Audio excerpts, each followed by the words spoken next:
New Zealand ਦਾ ਇਹ fruit ਸੀਗਾ।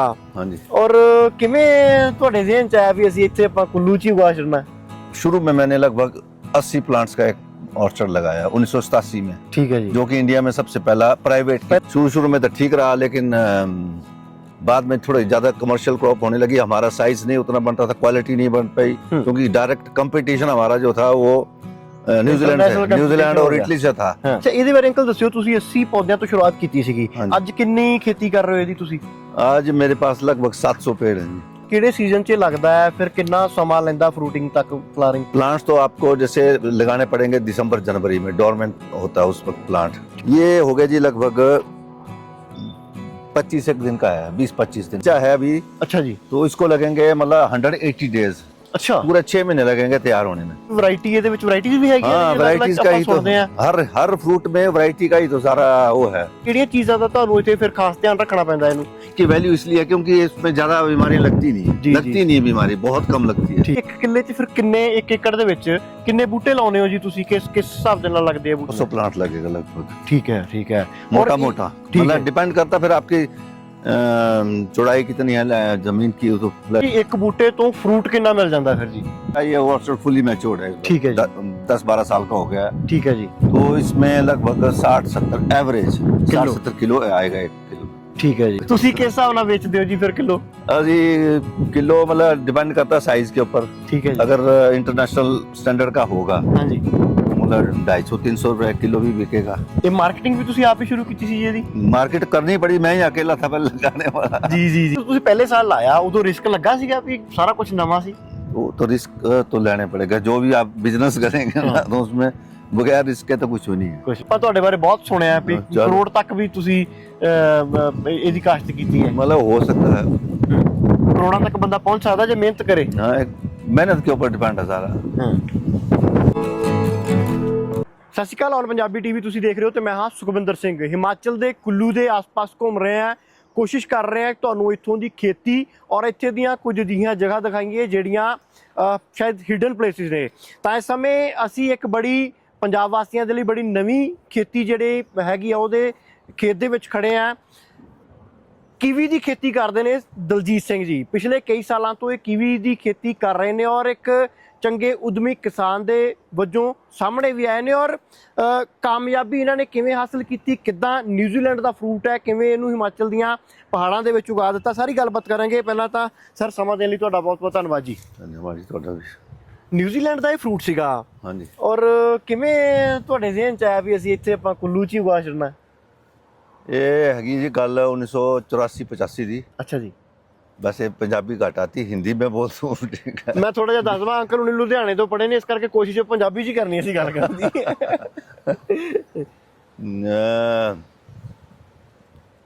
1985-86 से मैंने मतलब खेती शुरू की। अच्छा जी।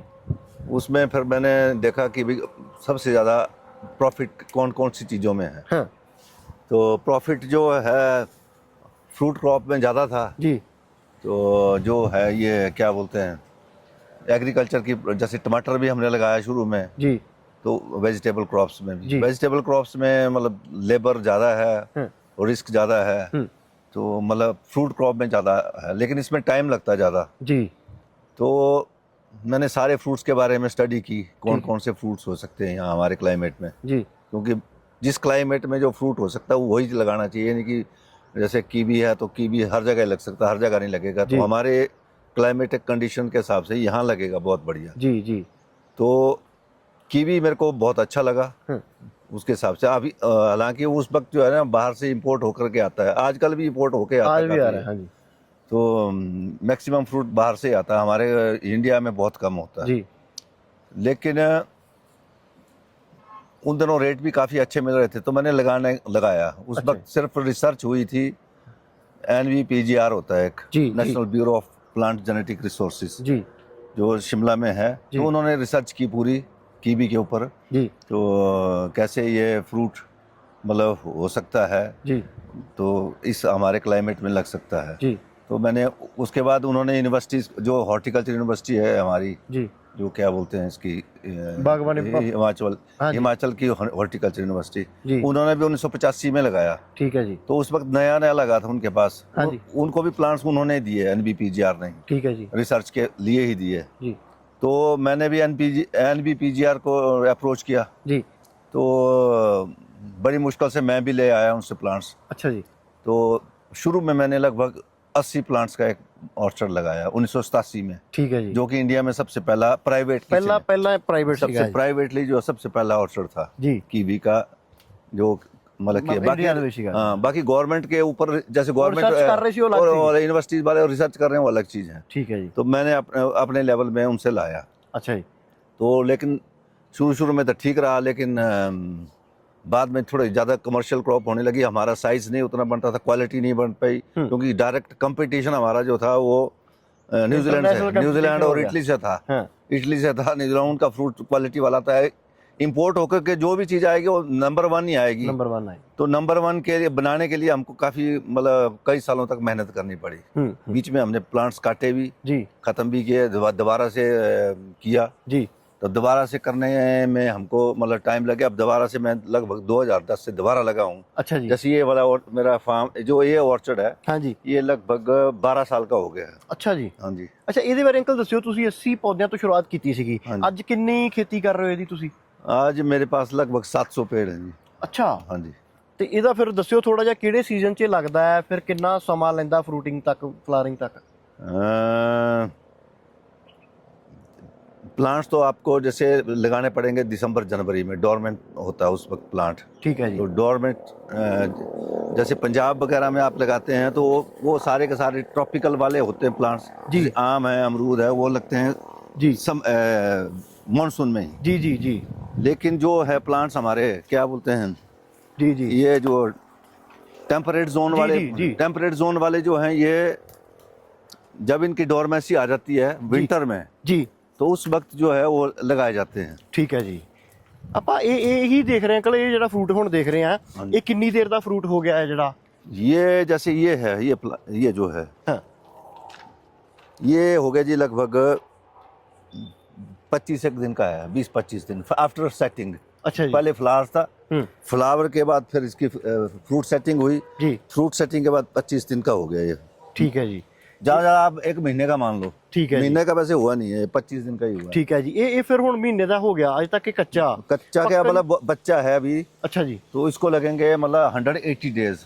अच्छा। पूरे 6 महीने लगेंगे तैयार होने में। ठीक है जी। मलेशिया पे मतलब अक्टूबर नवंबर में तैयार होगा ये। ठीक है जी। तो अक्टूबर नवंबर तक मतलब इसका साइज लगभग 100 ग्राम से ऊपर हो जाएगा। ठीक है जी। जो कि हमारे को मतलब इंटरनेशनल लेवल का जो 100 ग्राम ही चाहिए होता है कम से कम। ठीक है जी। तो ये बन जाएगा आराम से। ठीक है। ये अंकल केड़ी ਤੁਸੀਂ ਫਿਰ वैरायटी ਇਹਦੇ ਵਿੱਚ वैरायटीज भी हैगी? हाँ, वैरायटीज का ही तो हर फ्रूट में वैरायटी का ही तो सारा वो है जी, खेल है। जी, अगर वैरायटी आपकी गलत लग गई जी, शुरू में जो नए होते हैं तो बेचारे गलती वैरायटी लगाएंगे, उनको बोला कीवी लगा लो जी। जी जी जी। अब कीवी में कई वैरायटी है, तो सबसे जो हमारा इंपोर्ट होके आता है ये वाला क्वालिटी, ਜਿਹੜਾ ਆਪਾਂ ਆਮ ਖਾਣੇ ਆ 20-25 ਰੁਪਏ ਦਾ ਪੀਸ ਆਉਂਦਾ, 25-30 40-50 रुपए का पीस आएगा। हाँ जी। तो ये वही है। ठीक है जी। ये सेम वही है। हाँ जी, हाँ जी। ठीक है जी। ये ऊपर भी सारी वैरायटी ਤੁਹਾਡੇ ਕੋਲ वही है जी? भाई मेरे पास लगभग 98% जो है यही वैरायटी, इको वैरायटी है।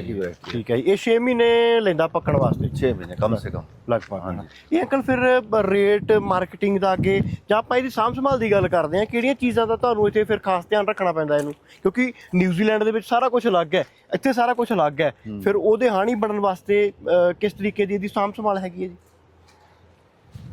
साम संभाल मतलब देख रेख। हाँ जी, देख रेख इनू पौधे की देना पैंदा है? सबसे ज्यादा जरूरी था इसकी, जैसे स्ट्रक्चर है ना इसका जो, हाँ जी, ये जो स्ट्रक्चर बना है जी, ये स्ट्रक्चर के ऊपर ही जाएगा। जैसे अंगूर की बेलें होती हैं जी, अंगूर लगता है वैसे ही ये भी लगता है। ठीक है। तो इसका मतलब मेन जो है इसका प्रूनिंग का। ठीक है जी।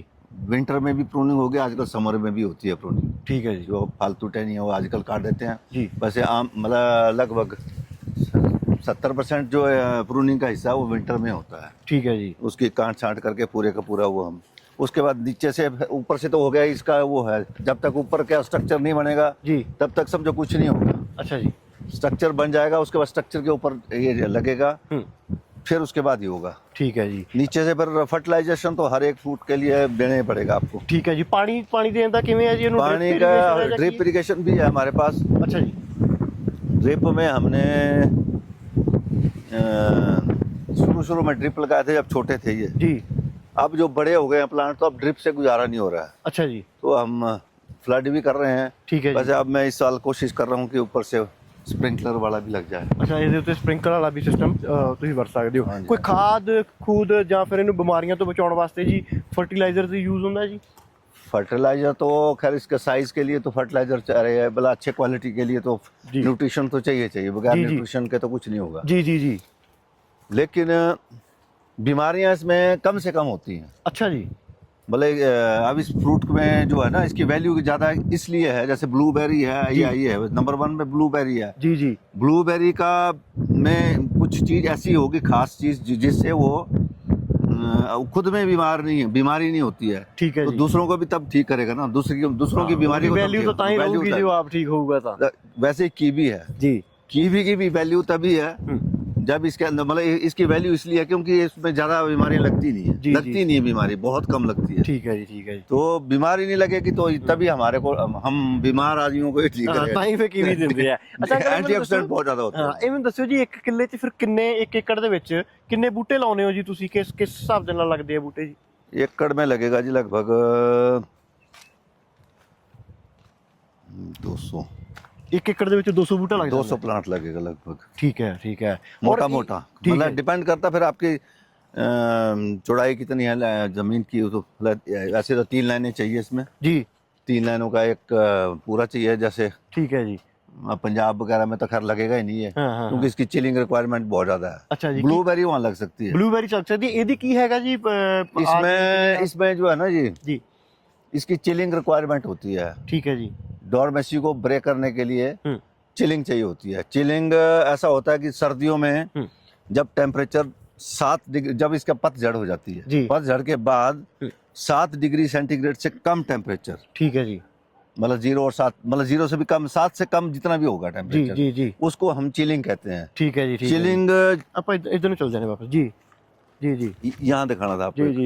ਇਹ ਮੈਨੂੰ ਦੱਸਿਓ ਅੰਕਲ, ਇਹ ਜਿਹੜਾ ਬੂਟਾ ਹੈ चिलिंग नहीं, चिलिंग का चिलिंग जो बिलो 7 डिग्री टेम्परेचर जब आएगा जी, तो वो चाहिए कम से कम हमको इस वैरायटी के लिए चाहिए लगभग 1000 आवर्स ठीक है जी। एक सीजन में, ठीक है जी। मतलब सर्दियों में ही। सर्दियों ਦੇ ਵਿੱਚ तो पंजाब का जैसे आपका पंजाब का 200 300 200-250 ਦੇ ਵਿੱਚ ਰਹਿ ਜਾਂਦਾ 200 250 के बीच में आता था। वहाँ पर लो चिल वैरायटी इसमें होती नहीं है, अभी हाँ तक जी। नहीं हुई है इसमें डिस्कवरी इसकी। ठीक है जी। ठीक है जी। लेकिन ब्लूबेरी में होती है लो चिल जी वैरायटी। जी जी। लो चिल वैरायटी में मतलब आप लगा सकते हो वहाँ, ठीक है जी। ठीक तो है। ब्लूबेरी लग सकती है। ठीक है। मतलब ये नहीं लगेगी, ये नहीं लगे मतलब लगेगा, मतलब प्लांट तो खूब लगेगा, हाँ, पर फल नहीं आऊगा। फल नहीं आएगा। फल लगने के लिए उसकी डोरमेसी को ब्रेक करने के लिए मतलब चिलिंग चाहिए। ठीक है। चिलिंग नहीं होगी तो फिर नहीं होगा। फिर नहीं नंबर होगा। 1 तो ये हो गया। जी नंबर 2 ऐसा कि इसके अगर टेम्परेचर जो जैसे आप देख रहे हैं पत्ते हैं ऊपर से, जी जी जी जी। फ्रूट तो नीचे है ना, फ्रूट जी। तो नीचे जी। है। अब आम आदमी बोलेगा तो पत्ते या फ्रूट कहाँ है? हाँ जी। फ्रूट नीचे लगे हैं सारे। जी जी जी जी तो पत्तों से ये खुराक लेगा सारी। जी। तो जैसे इसका टेम्परेचर मतलब हमारा एटमॉस्फेयर का टेम्परेचर 37 से ऊपर हो जाएगा जी। तो उसको रजिस्ट नहीं कर पाता है इनके पत्ते, ठीक है जी। जलने शुरू हो जाते हैं। ठीक है जी। तो 40 के ऊपर तो बिल्कुल ही, अगर 40 में अगर 2-4 घंटे भी इसको 40 डिग्री प्लस मिल गया ना जी। तो ऊपर से पत्ते सारे झुलस जाएंगे। ठीक है जी। ठीक है पत्ते झुलसने का मतलब फिर वो आपका प्लांट खत्म हो गया। ठीक है जी। प्लांट मतलब इसलिए मतलब 2 कारण है, जैसे कि जो गर्म पंजाब या मतलब जो गर्म इलाके हैं ना हमारे, वहाँ 2 कारण है। एक तो चिलिंग रिक्वायरमेंट पूरी नहीं मिलेगी जी। नंबर 2 मतलब हाई टेम्परेचर आएगा समर में। आजकल के दिनों में टेम्परेचर हाई हो जाएगा तो फिर मतलब कुछ नहीं होगा। ठीक है जी। ये मैं दसो जी, एक बूटे तो फ्रूट कितना मिल जाता है फिर जी? इस वैरायटी में थोड़ा कम लगता है, लगभग जैसे फुली मैच्योर्ड, जैसे हमारा ये वर्षोड फुली मैच्योर्ड है। ठीक है जी। 10-12 साल का हो गया है। ठीक है जी। तो इसमें लगभग 60-70 एवरेज 60-70 किलो आएगा 1 किलो में। ਠੀਕ ਹੈ ਜੀ। ਇਹ ਫਿਰ ਤੁਸੀਂ ਆਪਾਂ ਤਾਂ ਜਦੋਂ ਖਰੀਦਦੇ ਸਾਨੂੰ ਦਿੰਦੇ ਪੀਸ ਦੇ ਹਿਸਾਬ ਨਾਲ, हम किलो के हिसाब से, ਤੁਸੀਂ किस ਹਿਸਾਬ ਨਾਲ ਵੇਚਦੇ ਹੋ ਜੀ ਫਿਰ ਕਿਲੋ? अभी किलो मतलब डिपेंड करता है साइज के ऊपर। ठीक है जी। अगर इंटरनेशनल स्टैंडर्ड का होगा हाँ जी। मतलब 250-300 रुपये किलो भी बिकेगा। जी तो अगर थोड़ा छोटा साइज का आएगा जी तो 200 मतलब 150 से लेकर के 300 के बीच में। 1 किलो 150 रुपए से लेकर के 300 के बीच में, ठीक है जी। तो इतना ही मिलेगा। बाकी हमारे को ऑन एन एवरेज 200 रुपए किलो के आसपास समझो आप। ਇਹ ਮਾਰਕੀਟਿੰਗ ਵੀ ਤੁਸੀਂ ਆਪ ਹੀ ਸ਼ੁਰੂ ਕੀਤੀ ਸੀ ਜੀ ਇਹਦੀ? मार्केट करनी पड़ी, मैं ही अकेला था पहले लगाने वाला, ਜੀ ਜੀ ਜੀ ਜੀ तो मार्केट तो मेरे को ही करनी पड़ी थी। ਜੀ ਜੀ बाकी और ऑर्चर्ड भी लगे हुए हैं उस वक्त, उस मेरे बाद लगे हैं, ਜੀ जी तो उसमें उनका भी मैं ही खरीद करके आगे बेच को देते आगे थे। बेचता। ठीक है पंजाब वालों को, मैं लुधियाना वालों को मैंने सिखाया कि कैसे, मेरे सिस्टर हैं वहाँ 2-3 हैं, जी तो उनके स्कूल जी।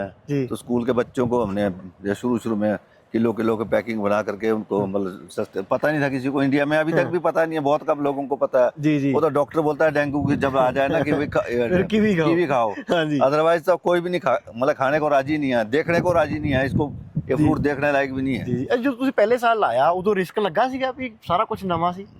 तो रिस्क तो लेने पड़ेगा, जो भी आप बिजनेस करेंगे ना, तो उसमें बगैर रिस्क के तो कुछ भी नहीं है। ਕੁਝ ਵੀ ਨਹੀਂ ਹੋਏਗਾ। ਹੁਣ 700 ਬੂਟੇ ਆ, ਆਖਰੀ ਸਵਾਲ ਆ ਮੇਰਾ, 700 ਬੂਟਾ ਇਹਦੀ ਇਨਕਮ ਜਾਂ ਫਿਰ ਆਪਾਂ ਝਾੜ ਕਹਿ ਲਈਏ ਜਾਂ ਕਿੰਨੇ ਕ ਦਾ ਮਾਲ ਵਿਕ ਜਾਂਦਾ ਹੈ ਜੀ? चलो वो तो डिपेंड करता है कि क्रॉप कितनी है। ਮਿਨੀਮਮ ਤੁਸੀਂ ਆਪਾਂ ਤੁਹਾਡੇ ਬਾਰੇ ਬਹੁਤ ਸੁਣਿਆ ਵੀ ਚਲੋ। ਕਰੋੜ ਤੱਕ ਵੀ ਤੁਸੀਂ ਇਹਦੀ ਕਾਸ਼ਤ ਕੀਤੀ ਹੈ। मतलब हो सकता है, ਕਰੋੜਾਂ ਤੱਕ ਬੰਦਾ ਪਹੁੰਚ ਸਕਦਾ ਜੇ ਮਿਹਨਤ ਕਰੇ। हाँ, एक मेहनत के ऊपर डिपेंड है सारा।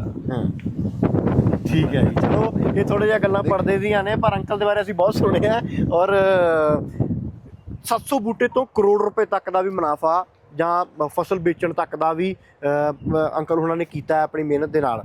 ਤਾਂ ਇੱਕ ਨਵੀਂ ਫਸਲ ਹੈ ਭਾਰਤ ਵਿੱਚ, ਸਭ ਤੋਂ ਪਹਿਲਾਂ ਕੀਵੀ ਦੀ ਖੇਤੀ ਦਲਜੀਤ ਸਿੰਘ ਜੀ ਦੇ ਵੱਲੋਂ ਕੀਤੀ ਗਈ ਤੇ ਅੱਜ ਇੱਕ ਸਫਲ ਕਿਸਾਨ ਦੇ ਵਜੋਂ ਇਸ ਖੇਤੀ ਨੂੰ ਅੱਗੇ ਵਧਾ ਰਹੇ ਨੇ। ਲਗਭਗ 700 ਬੂਟੇ ਦੇ ਨਾਲ ਇਹ ਕੁੱਲੂ ਦੇ ਕੋਲ ਕੀਵੀ ਦੀ ਖੇਤੀ ਕਰਦੇ ਨੇ। ਅੰਕਲ ਲਾਸਟ ਸਵਾਲ ਹੈ, ਲੋਕ ਤੁਹਾਡੇ ਤੋਂ ਕੋਈ ਟ੍ਰੇਨਿੰਗ ਵਾਸਤੇ ਜਾਂ ਹਿਮਾਚਲ ਤੋਂ ਉਦਾਂ ਕਦੇ ਆਉਂਦਾ ਹੈ ਜੀ? हाँ जी, मतलब जो यूनिवर्सिटी वाले हैं ना, जैसे हाँ। BSc फाइनल ईयर के जो है वो हर साल ठीक है जी। जो जिन्होंने सब्जेक्ट ये होता है, ਜੀ तो लगभग हर साल ही आते हैं। ਠੀਕ ਹੈ ਜੀ, ਠੀਕ ਹੈ ਠੀਕ ਹੈ ਠੀਕ ਹੈ ਅੰਕਲ ਜੀ, ਤੁਹਾਡਾ ਬਹੁਤ ਬਹੁਤ ਧੰਨਵਾਦ ਸਮਾਂ ਦਿੱਤਾ। ਤਾਂ ਦਲਜੀਤ ਸਿੰਘ ਜੀ ਕੀਵੀ ਦੀ ਖੇਤੀ ਕਰਦੇ ਨੇ, ਲਗਭਗ 700 ਬੂਟਾ ਹੈ ਔਰ ਕਰੋੜਾਂ ਦੇ ਵਿੱਚ ਕਮਾਈ ਹੈ, ਪਰ ਹਾਂ ਇਹਦੇ ਲਈ ਮਿਹਨਤ, ਇਹਦੇ ਲਈ ਵੀ ਜਜ਼ਬਾ, ਇਹਦੇ ਵਾਸਤੇ ਜਨੂਨ ਹੋਣਾ ਬਹੁਤ ਜ਼ਰੂਰੀ ਹੈ। ਫਿਲਹਾਲ ਤੁਸੀਂ ਬਣੇ ਰਹੋ ਪੰਜਾਬੀ ਟੀਵੀ ਦੇ ਨਾਲ।